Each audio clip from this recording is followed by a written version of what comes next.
Bukod sa official welcome ni Australian Prime Minister Anthony Albanese, sinalubong din ang katutubong seremonya ang mga dumalo sa ASEAN-Australia Special Summit dito sa Melbourne, kabilang sa kanila si Pangulong Bongbong Marcos. Sa Prime Minister's reception naman na dinaluhan din ng Pangulo kasama si First Lady Liza Araneta Marcos, binigyang din ni Albanese ang layo ng narating ng samahan ng Australia at ng ASEAN na nagdiriwang na ika-50 anibersaryo ng pagiging dialogue partners.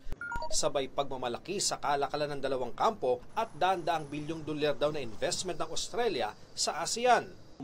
Katuwang din daw nila ang ASEAN sa pagharap sa climate change at sa seguridad sa rehiyon. I look forward to convening with my fellow leaders to agree on new ways we can support the ASEAN outlook of the Indo-Pacific. Kaugnay ng seguridad, umaasa ang Pangulo na magkakaroon na ng Code of Conduct sa South China Sea. Our adherence to the 2002 ASEAN-China Declaration on the Conduct of Parties in the South China Sea remains steadfast. A conducive environment where tensions are effectively managed is crucial to the success of the COC negotiations. We shall never surrender even a square inch of our territory and our maritime jurisdiction. Ang pahayag na yan sa pagbuo ng Code of Conduct, natanong din sa pressco ni Prime Minister Albanese at Singaporean Prime Minister Lee Hsien Loong. The negotiations have been underway. They are taking some time. They have reached a point, I think, of a first complete read-through of the Code of Conduct.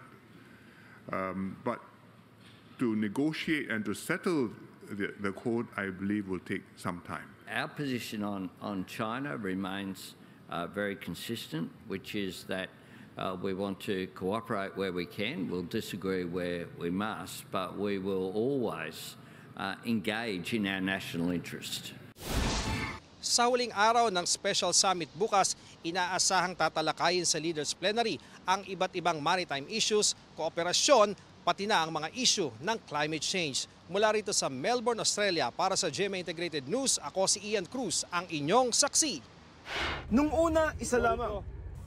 Pero maya-maya, 2 barko na ng China Coast Guard ang nambobomba ng tubig sa Onay sa May 4. Napapunta sana sa Ayungin Shoal para dalhan ng supply ang mga sundalong naka-assign sa BRP Sierra Madre. Nasa gitna na talaga, tinatamaan yung ating dati pahapyaw lang, ngayon hindi na. Sa gitna na talaga. Nagtutulungan at itong isang Chinese Coast Guard vessel, hinaharangan tayo para hindi natin makita yung nangyayari sa likod. Ang lakas ng water cannon, hindi man napalubog ang bangka, nagawa namang basagin ng salamin nito. Habang papalayo, dinikita na ito ng BRP Sindangan. Sir! Anong mga damage, sir? Bintana sira! Bintana sira! Ano pa, sir? Tinasok kayo sa loob? Pasag ang mga bintana sa harapan ng UM4. Sakay ng Unay sa May 4, si AFP Western Command Commander Vice Admiral Alberto Carlos. Nagtamo siya ng maliliit na sugat sa kamay. Sugatan din ang 4 na tauhan ng UM4 dahil sa mga basag na salamin. You must off your course and leave immediately, or I will take further action and you will bear full responsibility for all the consequences. Over. Mike 201, this is 4407. We are attending a wounded personnel inflicted by your vessel. Over. Nagbaba ng medical team ang BRP Sindangan para gamutin ang 4 na nasugatan tauhan ng RORI mission sa UM4. Pero bantay sarado pa rin ang rubber boat at biniwaan pa ng lansya ng China Coast Guard. Bago ito, Kuya, kumaskas tayo.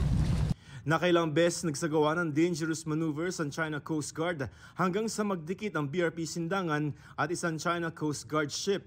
Umatras saglit ang barko ng China tapos umabante na naman. Akala namin ibabangga ito ulit.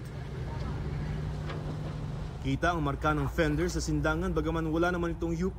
Kung hindi naging maagap yung ating Coast Guard sa paglalagay ng fender dito sa gilid ng BRP Sindangan, ay baka mas malala pa yung nangyari doon sa pagsalpok nitong China Coast Guard 21555 dito sa BRP Sindangan sa tangkang paghaharang ng mga UM resupply ships natin papunta sa Ayungin Shoal.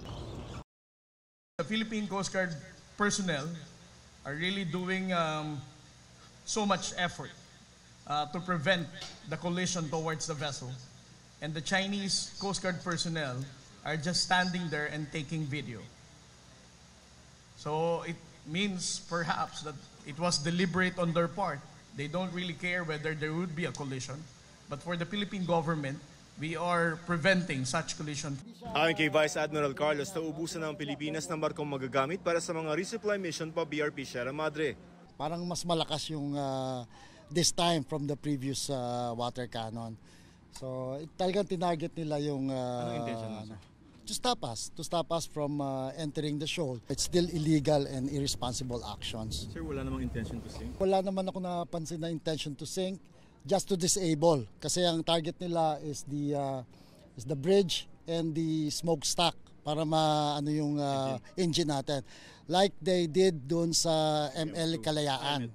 Si Defense Secretary Gilberto Teodoro tinawag na illegal at hindi sibilisado ang ginawa ng China. Dapat daw magsabi ito ng totoo. Wala raw sasang-ayon sa sinasabi ng China na profesional, rasonable at alinsunod sa batas ang kanilang mga hakbang. Sa kabila nito, muling giit ng Chinese Foreign Ministry ngayong araw binali ng Pilipinas ang pangako nito sa pamamagitan ng panghihimasok at panguudyok ng gulo sa katubigan ng Ayungin. Ayon sa GFA, walang kasunduang pinapasok ang Pilipinas sa China kaugnay rito. The Philippines has not entered into any agreement abandoning its sovereign rights. China has a lot of narratives and we really have to be very careful. Ayon naman sa US State Department, tutulong ang Amerika kung magkakaroon ng armed attack sa mga barko, eroplano at mga tauhan ng AFP at Coast Guard ng Pilipinas alinsunod sa Mutual Defense Treaty. Pero hindi nila masagot kung sakop ba ng MDT ang mga nangyayaring pangu-water cannon ng China. Do these constitute armed attacks? I think it was water cannon and collisions of boats. I'm not going to speculate or get out ahead of any discussions in this regard.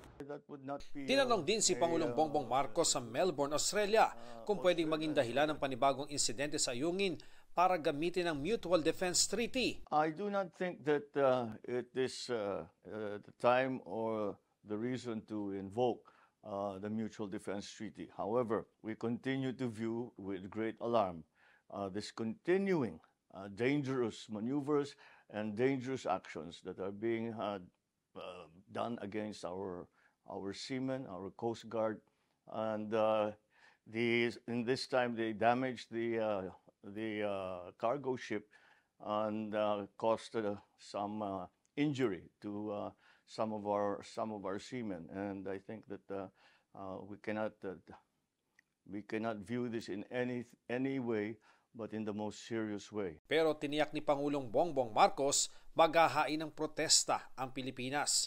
Kanya ring binanggit ang umano'y panghihimasok ng ilang Chinese research vessel sa Philippine Rice o Benham Rice. This is a clear intrusion into a Philippine maritime territory, and it is matter as usual of great concern. There is a suspicion that they are not only research vessels. So again, this is a bit of an escalation of the tension that is present in the West Philippine Sea. Sa huling araw ng ASEAN-Australia Special Summit dito sa Melbourne, sinabi ni Prime Minister Anthony Albanese na handa ang Australia na makipagtulungan sa ASEAN. Our understanding that more than any other part of the world, Southeast Asia is where Australia's destiny lies.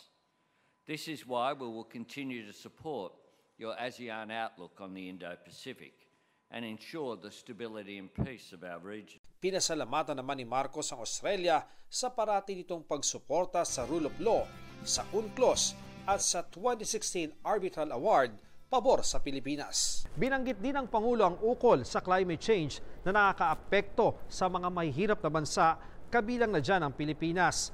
Iginiit ng Pangulo, dapat magkaroon ng matapang na aksyon sa domestic at international fora para magkaroon ng climate justice. Sa joint statement ng ASEAN at Australia, sinabi nilang nais nila ng rehiyon kung saan iginagalang ang soberanya at integridad ng teritoryo. Sisikapin daw nila ang rehiyon kung saan ang pagkakaiba ay naayos sa magalang na usapan at hindi sa pamamagitan ng banta o paggamit ng puwersa. Mula rito sa Melbourne, Australia, para sa GMA Integrated News, Ian Cruz, Joseph Morong, kami ang inyong saksi.